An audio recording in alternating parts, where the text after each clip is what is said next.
Halo, Assalamualaikum. Selamat pagi Mas Seta. Perkenalkan saya Indro Gusti Martin dengan NPM 6019210117. Pada kesempatan kali ini akan menjelaskan secara singkat perihal Assessment Center dan juga saya akan menjelaskan metode simulasi pada jabatan yang saya pilih, yaitu manajer menengah. Check it out. Apa itu Assessment Center? Assessment Center adalah suatu metode untuk memprediksi perilaku melalui beberapa simulasi oleh beberapa penilai untuk mengukur kemampuan seseorang dalam menangani tanggung jawab di masa mendatang dengan menggunakan kriteria kesuksesan dalam jabatan tersebut. Atau bisa dibilang, Assessment Center merupakan suatu proses di mana pesertanya berpartisipasi dalam latihan keahlian dan mempergunakan keahlian mereka untuk melaksanakan aktivitas tertentu yang dinilai. Nah, perlu ditekankan bahwa istilah assessment center menunjukkan pengertian proses, bukan tempat. Proses assessment mencakup menggunakan berbagai jenis perangkat seleksi dan evaluasi peserta assessment center atau assessor oleh banyak penilai atau asesor. Biasanya prosedur ini memakan waktu 1,5 sampai 3,5 hari. Lalu mengapa perusahaan menggunakan assessment center? Tujuan assessment center sendiri adalah membantu manajemen dalam membuat keputusan promosi atau diagnosis keberhasilan secara objektif dan memberikan data mengenai kekuatan atau area yang perlu dikembangkan. Nah, tujuan inilah yang menjadi alasan mengapa perusahaan kebanyakan menggunakan assessment center. Oke, poin yang kedua, saya memilih jabatan sebagai manajer menengah. Manajer tingkat menengah adalah manajer yang melapor pada manajer tingkat atas, yaitu kepala departemen atau HOD, manajer cabang, manajer regional, atau manajer umum. Secara umum, manajer tingkat menengah bertanggung jawab atas pelaksanaan target atau tujuan yang ditetapkan oleh manajer tingkat atas, yaitu menetapkan target masing-masing departemen atau cabang. Nah, manajer tingkat menengah bertugas membantu dan memotivasi manajer tingkat bawah untuk mencapai target bisnis atau memberikan saran dan rekomendasi yang sesuai kepada manajer tingkat atas. Mereka juga dipersiapkan untuk melaporkan perkembangan terbaru atas operasional perusahaan sehari-hari pada manajer tingkat atas. Manajer tingkat menengah merupakan perantara antara manajemen atas dan bawah, serta bertugas untuk mengkoordinasikan kegiatan semua departemen. Nah, karena itu, tingkatan manajemen ini berpotensi mendapat tekanan tertinggi karena harus terus-menerus memenuhi tuntutan manajer tingkat atas dan kebutuhan manajer tingkat bawah di saat kebutuhan mereka sendiri terabaikan. Nah, assessment center tentunya menjadi metode yang dipilih dalam proses pengambilan keputusan untuk memberikan promosi atau perekrutan. Dalam prosesnya dilakukan berbagai simulasi untuk mengukur kompetensi kandidat.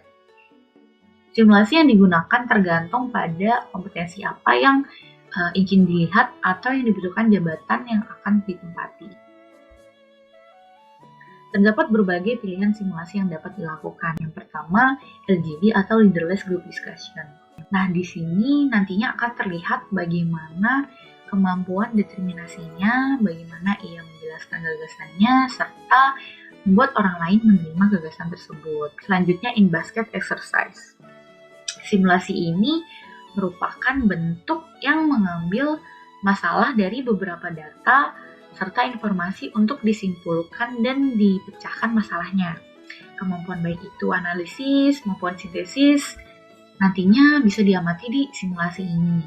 Demikian juga dengan kemampuan organisir dan perencanaan serta logisnya. Lalu interview role plays. Kandidat bisa diuji dengan ditempatkan sebagai manajer. Dia harus melakukan proses wawancara untuk memecahkan masalah. Bentuk dari simulasi ini akan memperjelas bagaimana kemampuan kandidat dalam berkomunikasi serta sistematikanya dalam berpikir. Lalu analisis exercise. Bentuk ini akan memperjelas bagaimana kemampuan yang kandidat miliki, baik itu analisis atau sintesisnya. Lalu yang terakhir, presentation exercise. Lalu simulasi ini berupa presentasi. Bentuk ini lebih mengarahkan pada hasil berupa sistematika kandidat dalam berpikir serta dalam mengungkapkan sebuah gagasan. Nah, simulasi-simulasi yang saya sebutkan tadi dapat disesuaikan dengan kompetensi apa yang ingin digali dari kandidat. Simulasi dapat digunakan lebih dari satu tergantung kebutuhan. Persiapan yang matang dan contoh kasus yang akurat juga menjadi faktor penentu agar kompetensi kandidat dapat terlihat muncul secara maksimal. Sebuah pusat penilaian telah terorganisasi untuk menilai para manajer lini pertama yang berpotensi untuk menduduki sebagai manajer menengah. Untuk keperluan itu, misalnya katakanlah ada 12 peserta yang dipandang potensial telah diajukan oleh para supervisor mereka. Selama 2 hari, peserta mengambil bagian dalam latihan yang bertujuan untuk menunjukkan kemampuan yang dipandang penting dan sesuai job desk dalam perusahaan tersebut. Di sini, peserta akan memainkan permainan bisnis yang disimulasi, misalkan latihan kotak surat dan ikut serta dalam diskusi kelompok. Di samping itu, mereka mengikuti beberapa tes dan latihan perorangan dan kemudian diwawancarai. Katakanlah ada 6 orang ahli yang mengamati dan menilai perilaku setiap peserta serta membuat catatan dalam formulir khusus.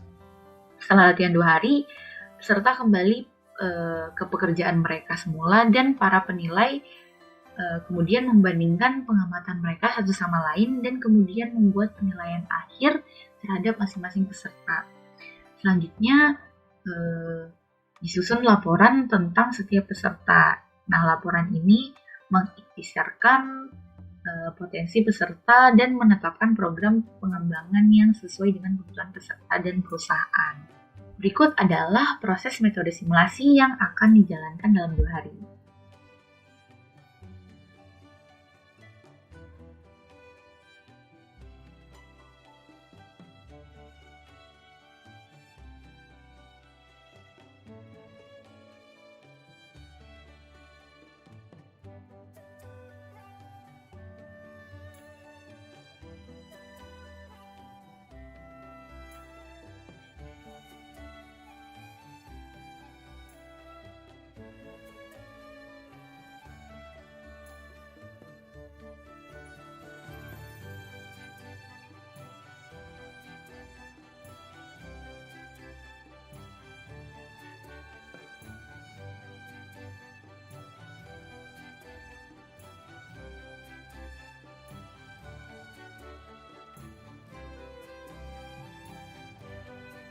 Oke, saya cukupkan sekian. Apabila ada kesalahan dan ketidaktepatan, mohon dimaafkan. Semoga mudah dipahami. Terima kasih dan selamat pagi.